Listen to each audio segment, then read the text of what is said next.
السلام علیکم 7th class.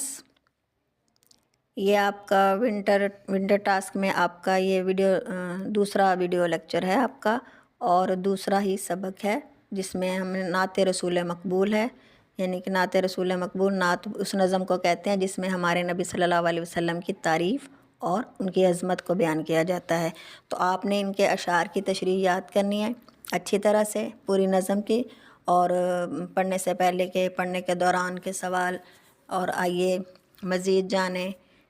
یہ سارے سوال آپ لوگوں نے اچھی طرح سے تیار کرنے ہیں۔ اور ایک بات ذہن میں رکھیے گا کہ یہ جو سوال ہیں پڑھنے کے دوران میں یا پڑھنے سے پہلے کے سوال، یہ سارے کے سارے آپ کو جواب تشریح میں اور ریڈنگ میں مل جاتے ہیں۔ تو آپ لوگ یہ کر چکے ہو، اس لیے آپ لوگوں کو یہ ریویژن میں آپ نے اچھی طرح سے اس کو ریوائز کرنا ہے۔ پھر اس کے بعد آپ کا مشقی سوالات میں الفاظ، معنی اور مختصر سوالوں کے جواب، خالی جگہ اور غلط درست ہیں، MCQs ہیں۔ MCQs کے بارے میں پہلے بھی بتا چکی ہوں کہ ریڈنگ میں سے بھی ہو سکتے ہیں اور گرامر پورشن میں سے بھی آپ کے MCQs بنیں گے۔ تو آپ نے یہ بات ذہن میں رکھتے ہوئے اچھے سے تیاری کرنی ہے۔ اس کے بعد آپ لوگ یہ قواعد سیکھیں، یعنی کہ گرامر کا ہے۔ تو گرامر میں آپ کے ہیں واحد جمع، اور اس کے بعد واحد جمع میں آپ نے وہ بریکٹ میں جو لفظ دیے گئے ہیں واحد، ان کی جمع بنانی ہے۔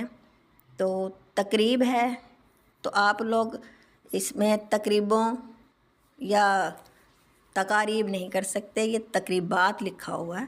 تو آپ لوگوں نے جمع جو ہے واحد جمع کو دھیان سے اچھے سے ذہن میں رکھنا ہے۔ تذکیر و تانیث، یہ ہوتا ہے مذکر مؤنث۔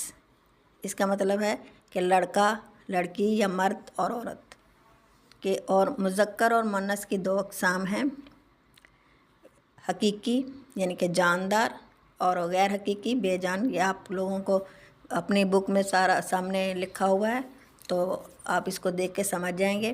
جیسے کہ بھائی جان بازار سے پھل لائے۔ اب بھائی جان تو ظاہر ہے یہ مذکر میں آتا ہے، اور پھل لائے، میں نے پھل کھایا، تو اس کا مطلب ہے یہ پھل جو ہے وہ مذکر میں استعمال ہو رہا ہے، مذکر کے صیغے میں استعمال ہو رہا ہے۔ پھل جو ہے وہ بے جان ہے، جبکہ بھائی جان جاندار ہیں، تو یہ حقیقی ہے اور پھل غیر حقیقی۔ اور بھابھی جان نے چاٹ بنائی۔ اب بھابھی جان ہے اس میں، تو بھابھی جان ظاہر ہے یہ جاندار ہے، حقیقی ہے، اور چاٹ کا جو ہے لفظ یہ غیر حقیقی ہے اور یہ مؤنث میں استعمال ہو رہا ہے۔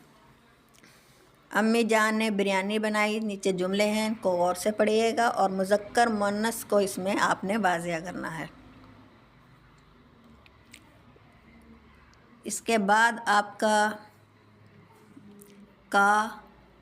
کی، کے، کو، یہ جو حرف ہے نا، ان کو آپ نے جملوں میں صحیح طرح سے اس کا استعمال آپ نے سیکھنا ہے، کہ مؤنث کے لیے کی، اور مذکر کے لیے کا، اور زیادہ لوگوں کے لیے چاہے وہ عورتیں ہیں مرد ہیں تو ان کے لیے کے کا ہم جو ہے وہ لفظ یوز کرتے ہیں، حرف یوز کرتے ہیں۔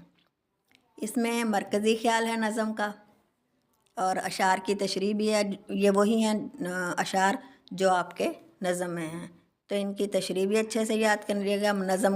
نظم یعنی نعت کا مرکزی خیال، کہ نعت میں شاعر جو ہے وہ ہمیں کیا بتانا چاہتا ہے، اس کا کیا مقصد ہے۔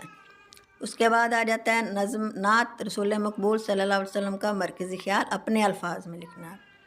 اور پھر مضمون ہے کہ دیے گئے موضوع پر کم از کم 200 الفاظ پر مشتمل ایک مضمون لکھیں۔ نبی کریم خاتم النبیین کی اطاعت اللہ تعالیٰ کی اطاعت ہے، کہ ہمارے نبی اکرم صلی اللہ علیہ وسلم آخری نبی ہیں، اور اللہ تعالیٰ نے ان کے ذریعے ہمیں دین اسلام کی تعلیم دی ہے، اور انہی کے ذریعے انبیاء کے ذریعے ہمیں پتہ چلا کہ خدا ہے، ہمارا خالق و مالک کون ہے۔ تو اس میں اللہ تعالیٰ کو اپنے آخری نبی سے اتنی محبت ہے اور اتنی وہ چاہت ہے کہ وہ اللہ تعالیٰ نے ان کو اپنا محبوب کہا ہے، اور حضور نبی اکرم صلی اللہ علیہ وسلم کا جو تعلیمات ہیں یا ان کی اطاعت ہے، یعنی کہ ان کی تعلیمات پر عمل کرنا، دراصل میں اللہ تعالیٰ کے احکامات کی تعمیل ہے وہ۔ تو اس طرح سے نبی کریم صلی اللہ علیہ وسلم کی اتباع اور اطاعت کو اللہ تعالیٰ نے اپنی اطاعت کہا ہے کہ نبی کریم صلی اللہ علیہ وسلم کا اگر ہم حکم مانیں گے تو یہ سمجھیں کہ اللہ تعالیٰ کے احکامات کی تعمیل ہو گئی۔ تو آپ نے یہ تمام لیسن اچھے سے یاد کرنا ہے، اور پھر اس کا بھی آپ کو ٹیسٹ مل جائے گا اور وہ بھی آپ نے سولو کرنا ہے۔ السلام۔